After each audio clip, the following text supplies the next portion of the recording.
Hello दोस्तों, आपका agriculture study week में स्वागत है। तो आज हम इस वीडियो में बात करेंगे आपका जो आपका प्रैक्टिस सेट नंबर होगा ये 17 नंबर का, और इससे पहले हमने 16 आपको करा दी हैं, आप उन्हें देख लेंगे। तो इस वीडियो में जो है हम बात करेंगे आपके 50 क्वेश्चन की, जो आपके एग्रीकल्चर के होंगे। आपके सारे सब्जेक्टों से यहाँ पर जो है ये क्वेश्चन होंगे। आपके मृदा विज्ञान से भी होंगे, पशुपालन से भी होंगे, फसल विज्ञान से भी, और आपका एक्सटेंशन से भी, और आपकी जो प्लांट फिजियोलॉजी है उससे भी आपके क्वेश्चन यहाँ पर होंगे इन 50 क्वेश्चन के अंदर ही। तो आप इस वीडियो को अंत तक ज़रूर देखेंगे, और देर न करते हुए हम इस वीडियो को करते हैं शुरू।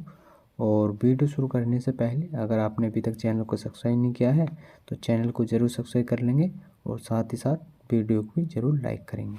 तो बात करते हैं प्रश्न नंबर आपका पहले क्वेश्चन से। तो पहला क्वेश्चन आपका कि भारतीय कृषि अनुसंधान परिषद की स्थापना किस वर्ष की गई थी?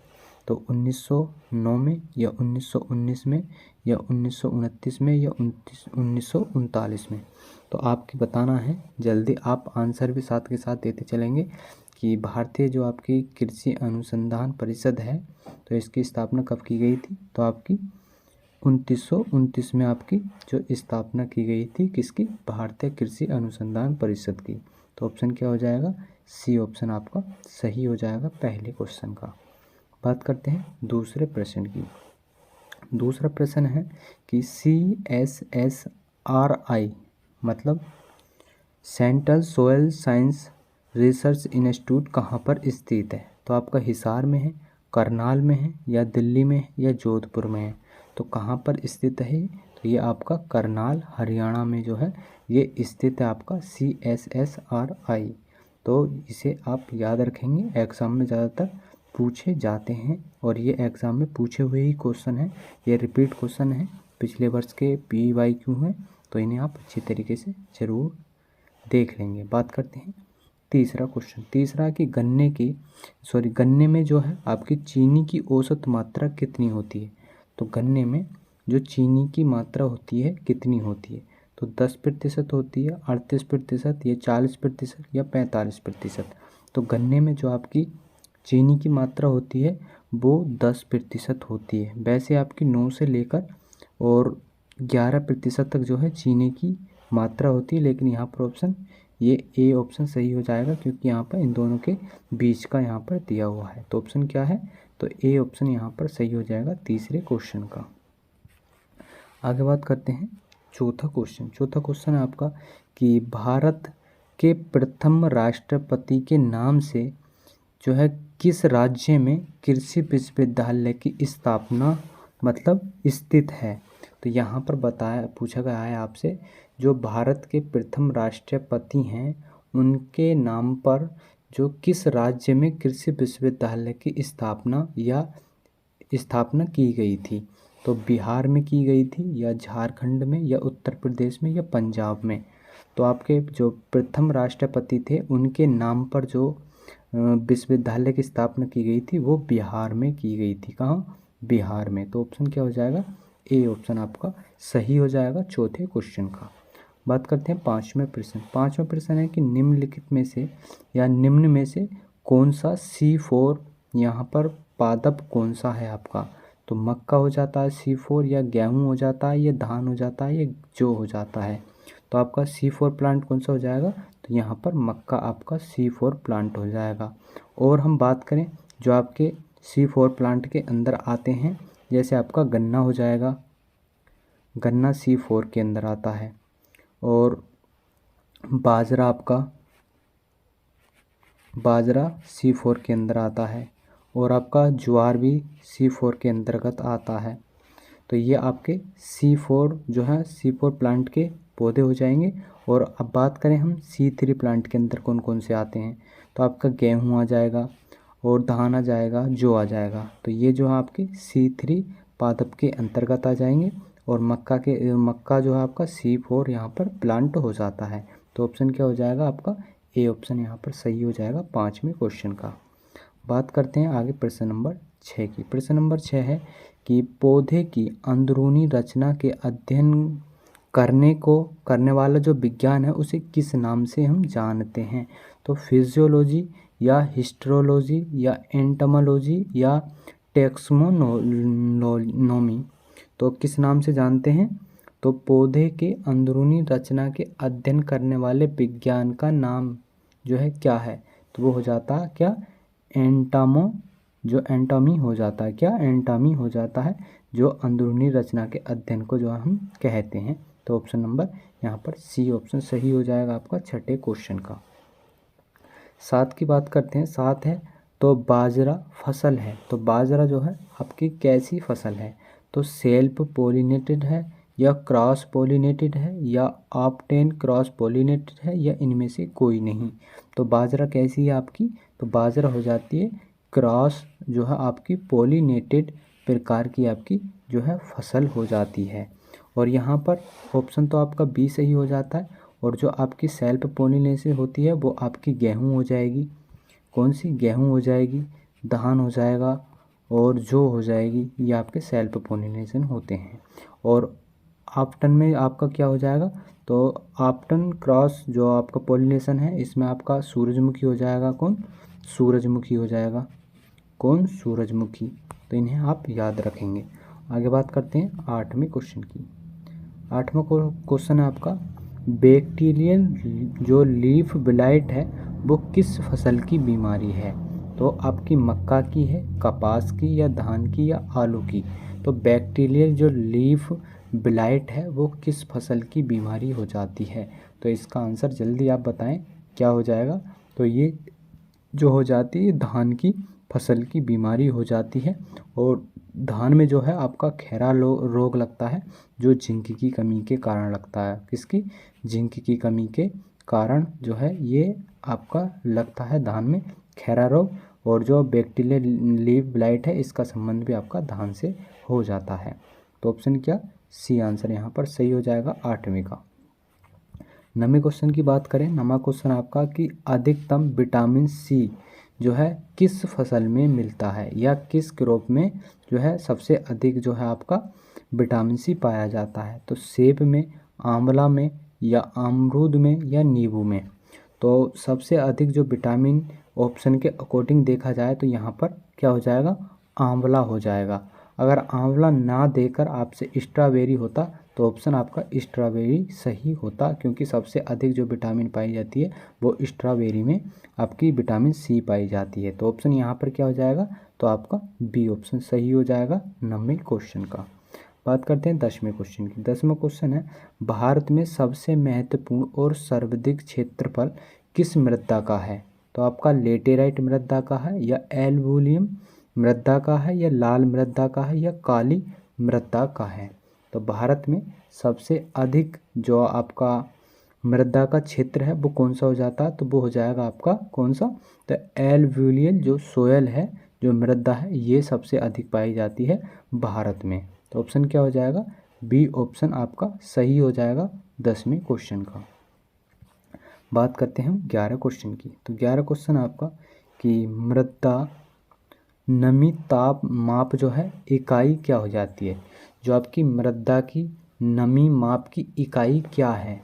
तो pH में मापी जाती है, pF में या क्यूबिक्स में या ECC में। तो आपकी किस में मापी जाती है मृदा नमी माप? तो आपकी pF में मापी जाती है। इसका इकाई क्या हो जाती है? pF हो जाती है मृदा नमी की माप की। तो ऑप्शन क्या हो जाएगा? बी यहाँ पर सही हो जाएगा आपका 11 क्वेश्चन का। 12 क्वेश्चन की बात करें। अर्का जो नवनीत एक किस्म है, ये किसकी किस्म हो जाएगी? बैंगन की किस्म है, अर्का नवनीत या प्याज की है या बंद गोभी की है या आलू की है?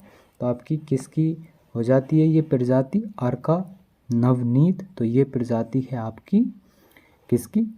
जो बंद गोभी की जो हो जाती है, ये अर्का नवनीत प्रजाति हो जाती है किसकी? बंद गोभी की।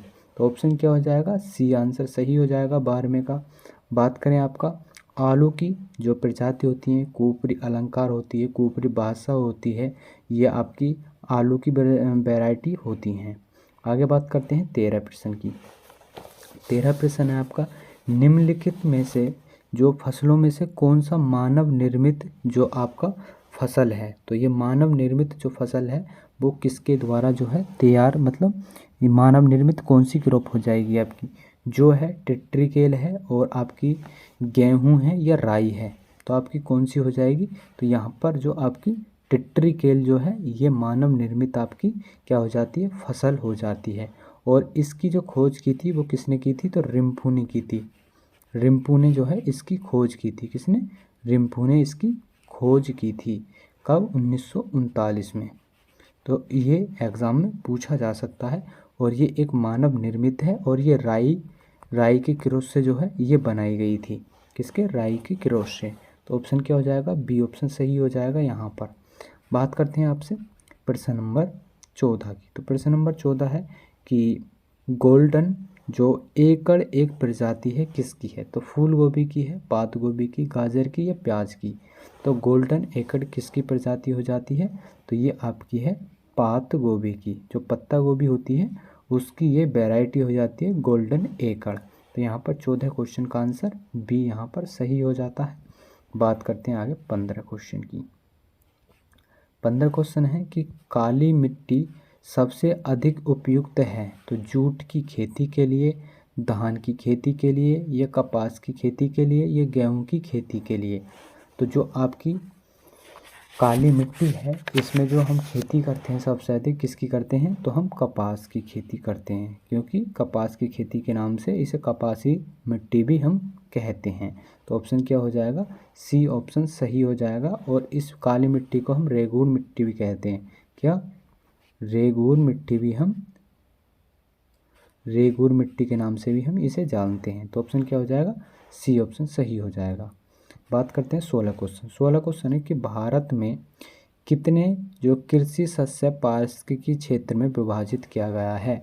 तो भारत में जो आपके कितने कृषि शस्य पारिस्थितिकी क्षेत्र में बांटा गया है, तो 15 में, 8 में, 20 में या 25 में। तो कितनों में बांटा गया है, तो ये बांटा गया है आपको पारिस्थितिकी क्षेत्र पूछा हुआ है यहाँ पर। तो क्या हो जाएगा आपका, तो यहाँ पर हो जाएगा 20 पारिस्थितिकी क्षेत्र में इन्हें बांटा गया है। और बात करते हैं जो भारत के जो कृषि जलवायु क्षेत्र हैं वो कितने बांटों में भागा गया, तो वो 15 भागों में, कितने, 15 में आपका कृषि जलवायु क्षेत्रों को बांटा गया है। और जो ये 8 प्रकार हैं, 8 जो है मृदा के प्रकार हैं, किसके, भारतीय मृदाओं के 8 प्रकार हैं। तो इन्हें भी आप याद रखेंगे। आगे बात करते हैं हम 17 क्वेश्चन की। 17 क्वेश्चन आपका कि संस्थान ग्राम संपर्क परियोजना देश में कब शुरू हुई थी। तो 1995, 1996 या 1998 या 2000 में। तो आपको बताना है यहाँ पर जो आपकी संस्था ग्राम संपर्क परियोजना है ये देश में कब शुरू की गई थी। तो कब शुरू की गई थी, तो ये 1995 में शुरू की गई थी। तो ऑप्शन क्या है, पहला यहाँ पर सही हो जाता है 17 क्वेश्चन की।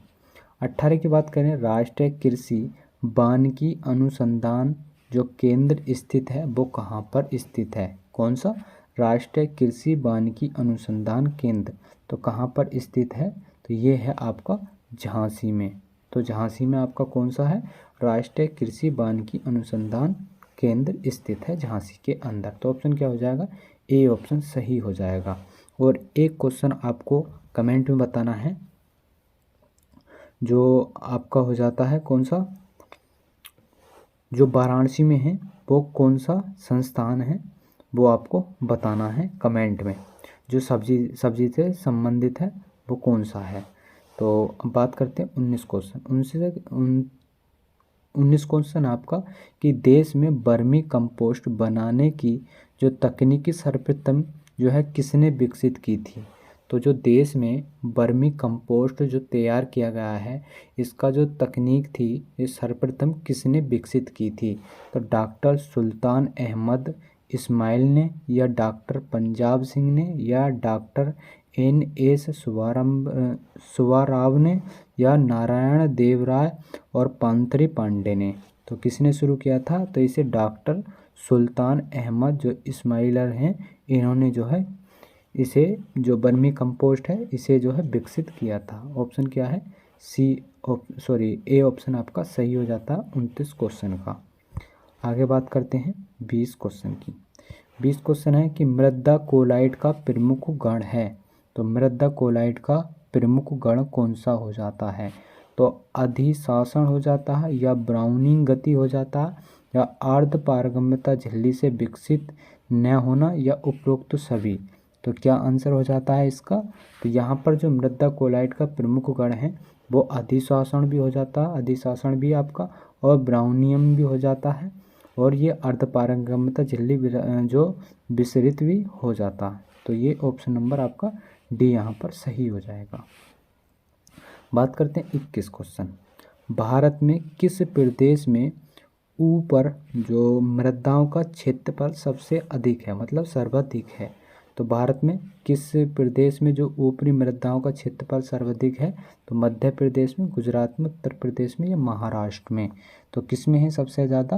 तो ये हो जाता है आपका उत्तर प्रदेश में, जो आपका ऊपरी मृदाओं का क्षेत्रफल सबसे अधिक है। तो ऑप्शन क्या हो जाएगा? सी यहाँ पर सही हो जाएगा। बात करते हैं 22 क्वेश्चन की।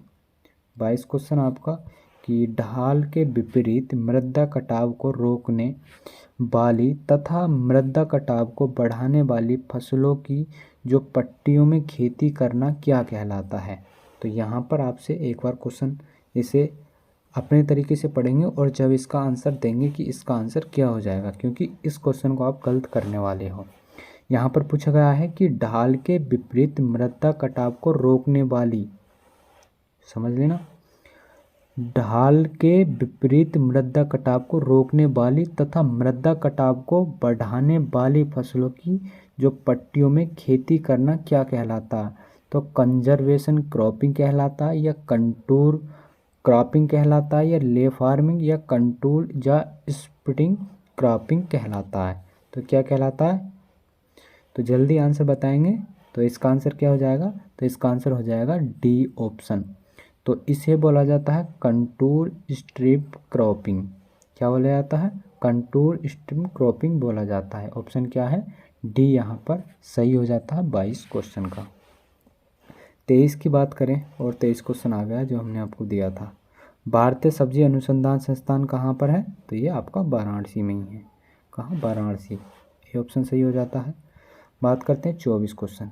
24 क्वेश्चन आपका कि आलू को खेत व भंडारण दोनों में हानि पहुंचाने वाला कीट कौन सा है? तो आलू का सल्ब होता है, या कटुआ कीट होता है, या फुदका होता है, या एप्रिलेनेक्सा व्रग होता है? तो कौन सा कीट है जो आलू को खेत में भी नुकसान पहुंचाता है और जब उसे भंडारण कर दिया जाता है तब भी नुकसान पहुंचाता है? तो वो आलू का सल्ब जो कीट है ये नुकसान पहुंचाता है। ऑप्शन ए यहाँ पर सही हो जाएगा 24 क्वेश्चन का। बात करते हैं 25 क्वेश्चन। 25 है कि निम्नलिखित में से कौन सा सही सुमेलित नहीं है? तो यहाँ पर आंसर क्वेश्चन एक बार अच्छी तरीके से देख लेंगे। पूछा गया है कि कौन सा नहीं है सही सुमेलित। तो आपका अरहर की जो है जागृत प्रजाति है, तो ये आपका क्या हो जाएगा? सही हो जाएगा, क्योंकि अरहर की जो है जागृत प्रजाति है। और उर्द जो है आपकी, ये पंथ उर्द जो उर्द की वैरायटी है, बिल्कुल सही है ये। और तीसरा है आपका मूंग राधे, यही ऑप्शन आपका सही है, क्योंकि मूंग की जो है राधे प्रजाति नहीं है। और ये आपका सही है, मटर की प्रजाति रचना है, ये भी सही है। तो ऑप्शन क्या गलत है? तो सी ऑप्शन गलत है यहाँ पर। तो यही ऑप्शन आपका सही हो जाएगा। अब यहाँ पर देखते हैं, ये क्वेश्चन आ जाता है आपका मिलान का, और इसे आप अच्छी तरीके से देख लेंगे। तो यहाँ पर पूरा क्वेश्चन आ नहीं रहा है, चलो आ गया, यहाँ से देख लेंगे। तो यहाँ पर आपको मिलाना है। तो यहाँ पर गेहूं का कंडुआ रोग, और दूसरी तरफ है आपके प्रयोग, मतलब जो जिसके कारण ये होते हैं। तो मटर का चूर्णित फफूंदी और पौधा सड़ना और खैरा रोग। तो सबसे पहले तो हम खैरा रोग ही लगाएंगे, क्योंकि इसका हमें पता है ये जिंक की कमी के कारण धान में होता है। तो डी का दूसरा देख लेंगे किस में मिल रहा है। तो डी का दूसरा आपका एक ही ऑप्शन मिल रहा है, ऑप्शन नंबर यहाँ पर डी इसका सही आंसर होगा। अब हम सारों को मिला लेते हैं। जब हमें एक अगर याद हो इनमें से, तो हम अच्छी तरीके से इसे मिला लेते हैं, तो हमसे कोई गलती होने के चांस नहीं रहते हैं। तो यहाँ पर आपका पहले का तो हो गया कौन सा, तो पहले का यहाँ पर गेहूं का कंडवा किससे होता है, तो ये होता है आपका जो बीटा बेल से, किससे, बाइटा बेल से होता है। और मटर का जो चूर्णित होता है वो किससे होता है, तो ये आपका मटर का चूर्णित किससे होता है, तो ये सेल्फेक्स से होता है। और पौधा सड़न किससे होता है, तो ये आपका सूर्य उपचार जो है, पौधे सड़न के बचाने के लिए सूर्य उपचार किया जाता है। तो ऑप्शन क्या है, डी यहाँ पर सही हो जाता है इस क्वेश्चन का। आगे बात करते हैं 27 क्वेश्चन। 27 क्वेश्चन है कि बी नोच जो प्रयोग किया जाता है किसके मापने में किया जाता है, तो मृदा जल विभव नापने में, मृदा लवणता मापने पे, या जल प्रवाह नापने में, या उपरोक्त तो सभी में। तो बी नोच का प्रयोग किसके लिए किया जाता है, तो बी नोच का प्रयोग करते हैं आपका जल प्रवाह की गति मापने के लिए। सी ऑप्शन सही हो जाता है 27 का। 28 की बात करें, मृदा में किस तत्व की जो मात्रा है सर्वाधिक पाई जाती है, तो मृदा में सबसे अधिक जो तत्व की जो अधिकता पाई जाती है ऑक्सीजन की है, सिलिकॉन की, आयरन की, एल्युमिनियम की। तो सबसे ज़्यादा किसकी पाई जाती है, तो एल्युमिनियम तो होगा नहीं आपका, आयरन भी नहीं होगा, सिलिकॉन भी नहीं होगा, तो ऑक्सीजन होगा। और मृदा में ऑक्सीजन कितनी पाई जाती है, तो 20.8 पॉइंट कुछ पाई जाती है मृदा में, इसे याद रखेंगे। आगे बात करें अपना 29 क्वेश्चन। 29 क्वेश्चन है कि भूमि क्षमता वर्गीकरण के अंतर्गत वर्गीकरण मृदा में कौन सा गलत है, तो यहाँ पर गलत बताना है आपका कौन सा गलत दिया हुआ है। तो हरा जो रंग है वो वर्ग ए के अंतर्गत आता है, बिल्कुल सही है। पीला वर्ग सेकंड के अंतर्गत आता है, बिल्कुल सही है। और नीला जो है आपका चौथे के अंतर्गत आता है वर्ग के, बिल्कुल सही है। लेकिन ये आपका गलत हो जाता है, नारंगी वर्ग जो आपका तीसरे के अंतर्गत नहीं आता है। तो क्या हो जाएगा, डी ऑप्शन सही हो जाएगा 29 क्वेश्चन का। 30 क्वेश्चन की बात करें तो पौधों को जो है फास्फोरस का जो कौन सा रूप सर्वाधिक उपलब्ध होता है, जो पौधे जो आपके पादप होते हैं वो किस रूप में जो है फास्फोरस को ग्रहण करते हैं सबसे, मतलब सबसे अधिक, तो सबसे अधिक किस रूप में करते हैं, तो वो करते हैं आपके H2PO4 जो है इस रूप में। ऑप्शन नंबर बी यहाँ पर आपका सही हो जाएगा। तो इस रूप में सबसे अधिक फास्फोरस जो है ग्रहण करते हैं कौन, पादप। आगे बात करते हैं 31 क्वेश्चन। 31 है कि धान की जो खेत में उत्सर्जित होने वाली गैस कौन सी होती है, अमोनिया, मीथेन, ईथेन, या प्रोपेन। तो आपकी धान में जो है आपकी कौन सी गैस होती है उत्सर्जित, तो वो आपकी मीथेन होती है। बात करें 32 क्वेश्चन। 32 है कि फल व सब्जियों का प्रमुख स्रोत होता है। तो यहाँ पर इस तरह के क्वेश्चन पूछे गए थे एग्ज़ाम में ये, और इसी तरह के क्वेश्चन आपसे पूछे जाएंगे। तो फल व सब्जियाँ जो हैं प्रमुख स्रोत हैं, तो वसा और कार्बोहाइड्रेट का, जल, नमक और शर्करा का, विटामिन्स और खनिज और रेशे का, तो किसका होता है, तो ये तो आपका ऑप्शन होगा नहीं, फिर उपयुक्त भी नहीं लगा सकते हम, तो इनमें से कौन सा होगा आपका, तो सी ऑप्शन यहाँ पर सही होगा। तो फल और सब्जियों में विटामिन्स भी होती हैं, खनिज भी होते हैं और रेशा भी होता है, तो ऑप्शन सी यहाँ पर सही हो जाता है। 33 क्वेश्चन की बात करें, हार्वेस्ट इंडेक्स जो है न्यूनतम होता है, तो किसका, अनुपात बताना है यहाँ पर किसका, हार्वेस्ट इंडेक्स का। तो इकोनॉमिक उपज और बायोमास होता है, या डंठल की उपज और बायोमास का, बायोमास या इकोनॉमी का उपज का होता है, इनमें से कोई नहीं। तो कौन सा ऑप्शन होता है, तो इकोनॉमी का जो उपज है और बायोमास का जो है इनका निकाल दिया जाता है, इनका अनुपात हो जाता है। ऑप्शन क्या हो जाएगा, ए ऑप्शन सही हो जाएगा। 34 की बात करें, क्रॉप लॉगिंग का प्रयोग किया जाता है कपास में, गन्ना में, गेहूं में, धान में। तो पहली बात तो ये कि जो आपकी क्रॉप लॉगिंग होती है ये होती क्या है, तो क्रॉप लॉगिंग वो होती है जो आपकी बड़ी फसलें होती हैं उनका गिर जाना जो है क्रॉप लॉगिंग कहलाता है। तो ये किसके अंतर्गत आता है, तो ये आपके गन्ने के अंतर्गत आता है। गन्ने की खड़ी फसल गिर जाना क्रॉप लॉगिंग हो जाती है। तो ऑप्शन क्या हो जाएगा, बी ऑप्शन सही हो जाएगा 34 का। बात करते हैं 35 क्वेश्चन। 35 है कि जो हिंडेक हंगर का संबंध किससे हो जाता है? तो पानी की कमी से, तत्व की कमी से, या प्रकाश की कमी से, या आपका इनमें से कोई नहीं। तो हिंडेक हंगर किसे कहते हैं? तो तत्वों की कमी को जो है आपका क्या कहते हैं? हिंडेन हंगर कहा जाता है। ऑप्शन बी हो जाएगा 35 का। 36 क्वेश्चन की बात करें, भारत में प्रथम विश्वविद्यालय आपको सबको पता होगा कौन सा है। तो भारत में प्रथम विश्वविद्यालय आपका गोविंद बल्लभ पंत कृषि तकनीकी विश्वविद्यालय, पंजाब कृषि विश्वविद्यालय, या विद्यान चंद्र कृषि विश्वविद्यालय, या केरल कृषि विश्वविद्यालय। तो कौन सा है सबसे पहला भारत के अंदर विश्वविद्यालय? तो कौन सा हो जाएगा? जल्दी आंसर आप देंगे इसका। तो क्या हो जाएगा? गोविंद बल्लभ पंत एवं तकनीकी विश्वविद्यालय। तो भारत का सबसे पहला विश्वविद्यालय है और इसकी स्थापना 1960 में इसकी स्थापना हुई थी। तो ऑप्शन क्या है? ए ऑप्शन सही है यहाँ पर। बात करते हैं 37 क्वेश्चन। और 37 क्वेश्चन हमने कल वाली वीडियो में भी कराया था ही, और ये इसी तरह से एग्जाम में रिपीट होते हैं क्वेश्चन। भारत में योजना आयोग की जो स्थापना कब हुई थी? तो 1947 में, 1948 में, 1949 में, या 1950 में। तो आपकी योजना आयोग की स्थापना जो की गई थी वो आपकी 1950 में की गई थी। ऑप्शन क्या है? बी यहाँ पर सही हो जाता है। अगला बात करते हैं 38 क्वेश्चन। चूहा मारने के लिए सबसे उपयुक्त दवा कौन सी होती है? तो पोटेशियम सल्फाइड, या जिंक सल्फेट, या जिंक फास्फाइड, या एंडोसल्फान। तो किसके लिए पूछा गया है? चूहा मारने के लिए। तो जिंक फास्फाइड का प्रयोग करते हैं। जिंक फास्फाइड की 3 गोली का प्रयोग करते हैं चूहे को मारने के लिए। ऑप्शन क्या है? आपका सी ऑप्शन सही हो जाएगा। 39 क्वेश्चन है, राष्ट्रीय कृषि अनुसंधान परियोजना की स्थापना कब की गई थी? जो आपका राष्ट्रीय कृषि अनुसंधान परियोजना है इसकी स्थापना कब की गई थी? तो 2001 में, 1999, 1995 या 1979 में। तो कब स्थापना की गई थी? तो 1979 में जो आपका जो राष्ट्रीय कृषि अनुसंधान परियोजना है इसकी स्थापना की गई थी।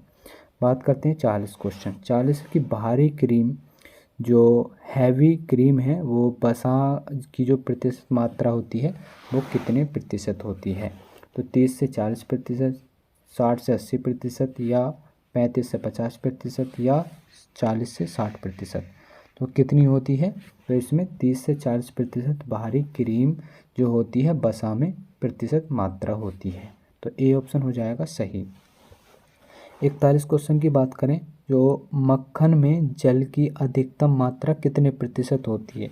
जो मक्खन तैयार किया जाता है, मक्खन में जो जल की अधिकतम मात्रा होती है वो कितने प्रतिशत होती है? 20%, 16%, 18%, या अनिश्चित कोई मालूम नहीं है। तो क्या आंसर हो जाएगा? तो यहाँ पर 16% जो आपकी क्या होती है? मक्खन में जल की अधिकता होती है। तो बी ऑप्शन सही हो जाएगा 41 का। बात करते हैं 42 क्वेश्चन की। 42 क्वेश्चन आपका कि दूध का जो अपवर्तनक या रिफ्रैक्टिव इंडेक्स कितना होता है? तो किसका बताना है यहाँ पर? दूध का पूछा गया है। तो 1.3440 से लेकर 1.3480 होता है, या 1.0240 से लेकर 1.2480 तक होता है, या 1.2480 से लेकर 1.2830 होता है, या डी ऑप्शन है आपका 1.2380 से 1.3240 होता है। तो कितना होता है? दूध का जो अपवर्तनक होता है वो होता है 1.3440 से लेकर 1.3480 तक। ऑप्शन क्या हो जाएगा? पहला ऑप्शन आपका सही हो जाएगा। और आपसे यहाँ से एक क्वेश्चन और बन सकता है जो पूछा जा सकता है कि जो गाय होती है, गाय का जो अपेक्षित जो अनुपात या घनत्व होता है वो कितना होता है? तो वो होता है आपका कितना? 1.028। ये आपका घनत्व होता है इसके गाय के दूध का। तो इसे याद रखेंगे आप। बात करते हैं 43 क्वेश्चन की। 43 क्वेश्चन आपका कि बहुतांत्रिक शोध जो आपका क्या क्वेश्चन है? तो बहुतंत्रिका शोध किस पोषक तत्व की कमी का लक्षण है?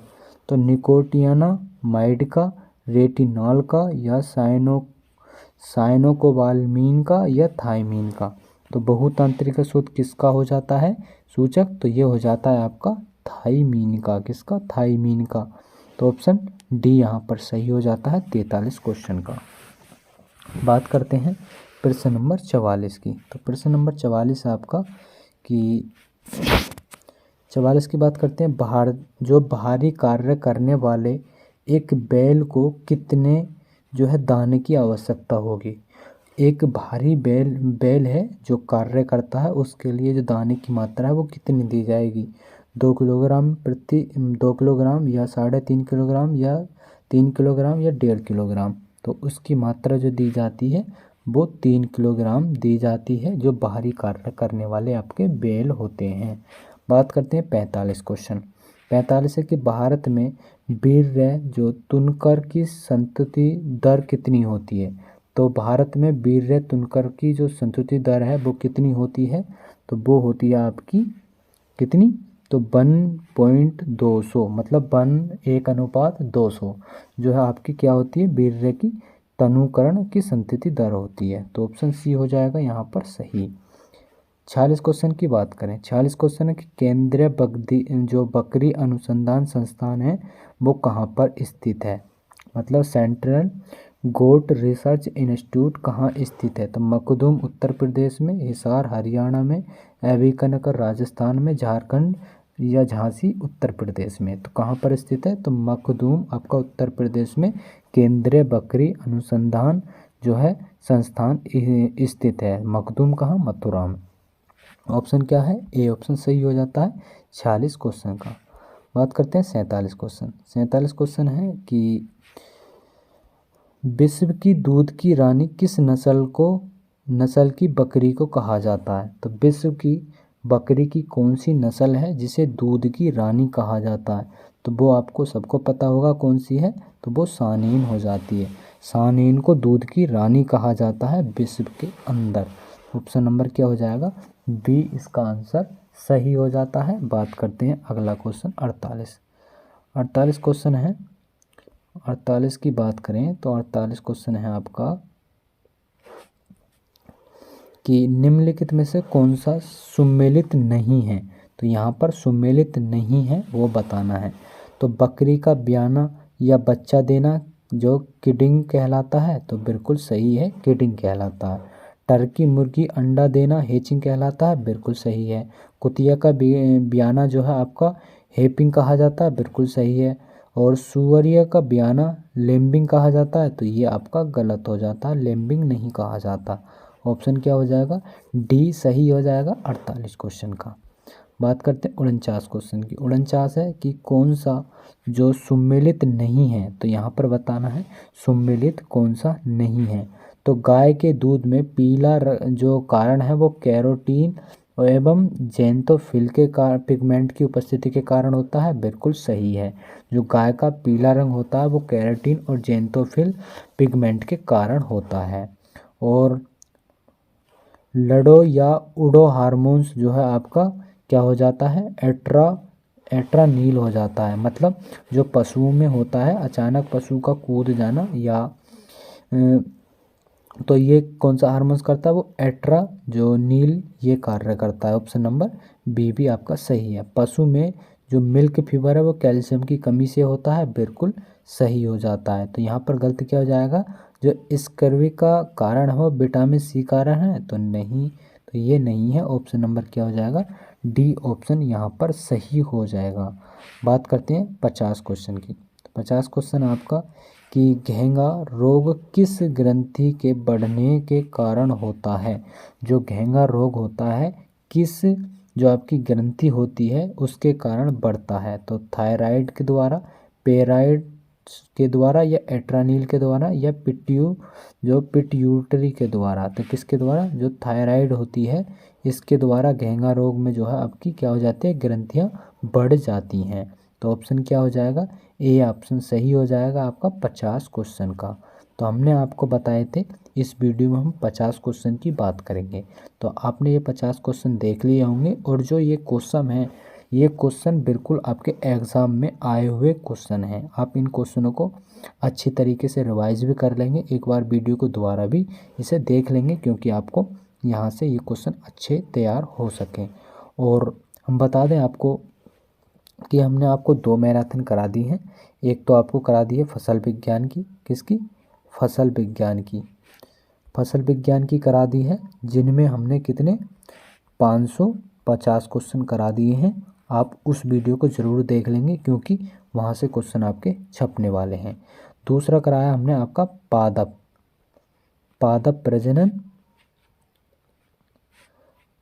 प्रजनन और हमने कराया पादप प्रजनन और फिजियोलॉजी। तो ये इसकी भी हमने आपको 200 कुछ क्वेश्चन कराए हैं। तो आप उन्हें भी आप एक बार ज़रूर जाके देख लेंगे। ये हमने 2 वीडियो करा दी हैं। ये आपका 25 नंबर का करा दिया और ये हमने आपको कितने 10 नंबर का करा दिया। तो हमने 35 नंबर का अभी तक आपको करा दिया है। आप इनके लिए अच्छी तरीके से देख लेंगे तो आपको कोई भी दिक्कत नहीं होगी। और अब जो है हमारी जो वीडियो आएगी वो आएगी आपकी मृदा विज्ञान की। किसकी? मृदा विज्ञान की आएगी, जो महा मैराथन आएगी। उस वीडियो को भी आप देखना न भूलें। और अगर ये वीडियो आपको अभी तक पसंद आई हो तो इस वीडियो को लाइक ज़रूर कर दे, और पसंद नहीं आई हो तो कोई नहीं। तो इसी तरह से आप देखते रहें, और जिन्होंने अभी तक चैनल को सब्सक्राइब नहीं किया है चैनल को ज़रूर सब्सक्राइब कर लेंगे, क्योंकि यहाँ पर आपको अच्छा कंटेंट अब मिलने वाला है और रेगुलर पर डे वीडियो मिलेगी। तो इसी तरह से हम मिलेंगे फिर आने वाली अपनी नेक्स्ट वीडियो में। जब तक के लिए जय हिंद, जय भारत।